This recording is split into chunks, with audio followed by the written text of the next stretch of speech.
Hey you guys, it's Denise reporting live from the Flamingo Hotel in Las Vegas, Nevada. So I really usually like to stay here at this hotel. I really usually don't have any problems, but last night I came into a problem. My problem was that on my way back from going out in the wee hours, maybe around 2 to 3 o'clock, we couldn't find parking at all. So their parking structure is basically like across from their hotel, and we couldn't find parking. We probably rode around for like 30 or 35 minutes and still couldn't find parking. And we even seen some spots were kind of like open, but they were blocked off. So that's for self-parking.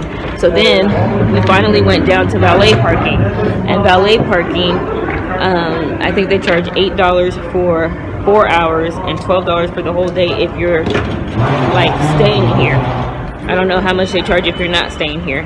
So that part really doesn't matter, because if I was gonna be checking out around 11, then I'm not gonna waste $12 to pay for parking all day. When number one, I was just informed that the valet parking for Flamingo is not even a part of their resort fee, and it's not even a part of their resort. That's some independent company that's basically just charging customers to park.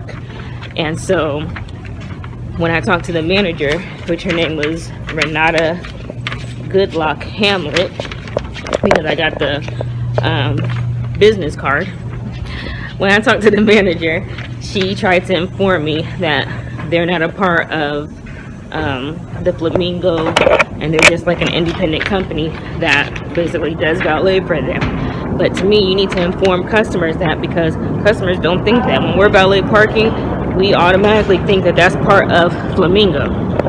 So to hear that that's not part of Flamingo, to me that's a problem, number one. And number two, I had to park all the way down the street. Like, she tried to tell me that there's additional parking, but hello, I had to park all the way down the street and walk back to the hotel, and then on my way out I have to walk all the way back to the parking, which is very inconvenient for a customer. When a customer is paying to stay somewhere, they should be, you know, parking where they stay at. And she just continued to say that she was sorry for the inconvenience, but a person that's really sorry for the inconvenience is going to do something about it, not just say that. So that's why I'm going to be writing a letter, and that's why I'm making this video, to inform others of what the problem is. They also stated that, well, she also stated that they're transitioning into paid parking. So basically all the MGM properties have already transitioned to paid parking, which I already had told you guys in a previous video. But now that's basically on the one side of the strip. The other side of the strip is about to start transitioning to that as well, as far as paying a park, like Flamingo, Harris, and all them. And on top of that, in 2017, starting in March, all of the resort fees are going up as well. So it's like you're about to be paying all these resort fees, you're about to be doing this and that, and you're not even getting the service that you need. And parking is not part of the resort fee, is what this hotel said. But when I was at Mirage, they said that parking was part of the resort fee, even though they already had went up.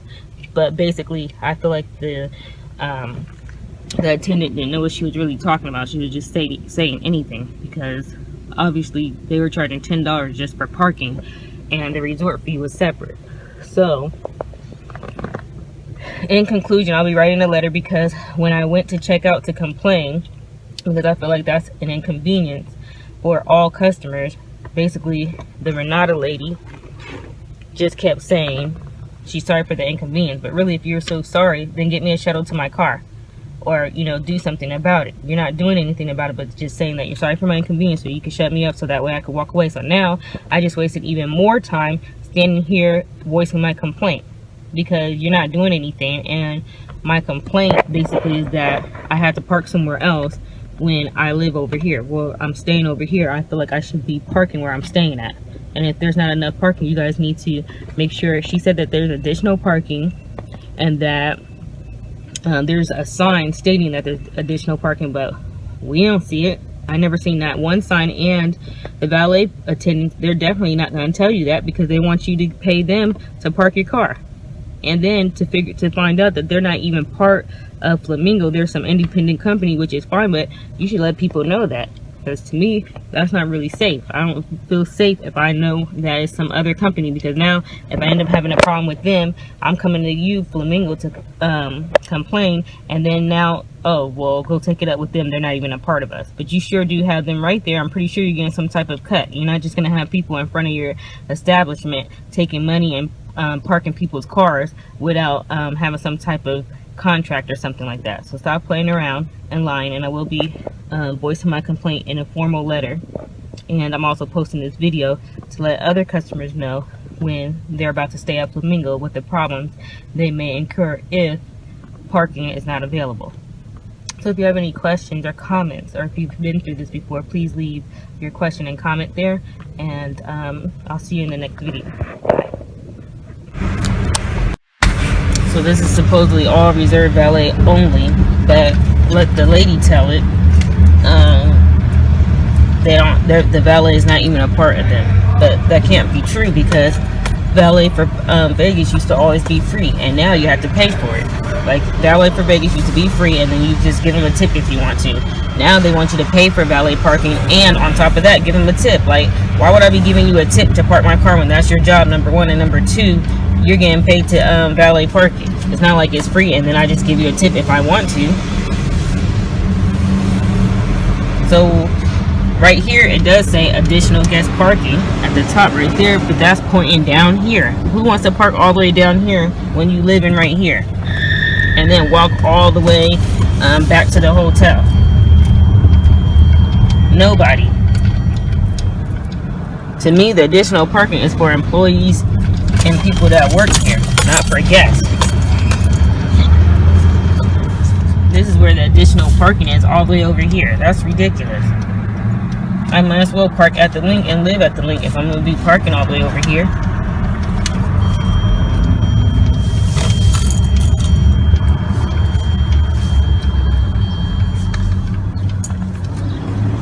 So that's where the additional parking really is.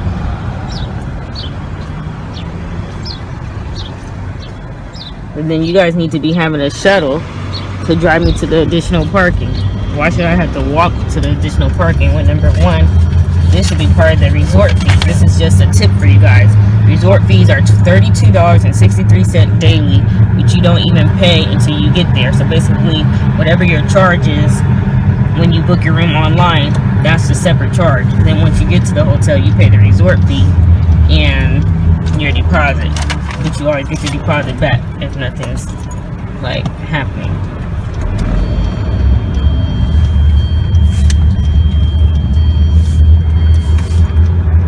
So it's not to say that they don't have plenty of parking. Like, obviously there's plenty of parking, but I want to park where I'm paying to resort at. And it's bad enough you got to pay resort fees and you don't even use the resorts. When I read up on what the resort is, the resort fees include like Wi-Fi or the pool or like the fitness center, and I didn't use any of that. And so with my key card, if you see that I'm not using none of those resort fees, then why am I even really paying resort fees in the first place? It's just another option for them to get money out of the customers, and you just pay it because you want to come out here and have a good time. And so they're going to even be going up on the resort fees in March. Even some resorts that didn't charge at all, like Alexis, they used to charge 0 resort fees. They're going up to $12. Silver 7 used to only charge like $14.99. They're going up to $19.99. Some of the spots that only charge $32 are going up to like $38 and $39. Sometimes the resort fees and taxes is going to be more than what the hotel room is. So I guess it just matters if you feel like coming out and hanging out and how long you're going to be staying, because $40 a day just for resort fees, that shit adds up if you're going to be staying for multiple days.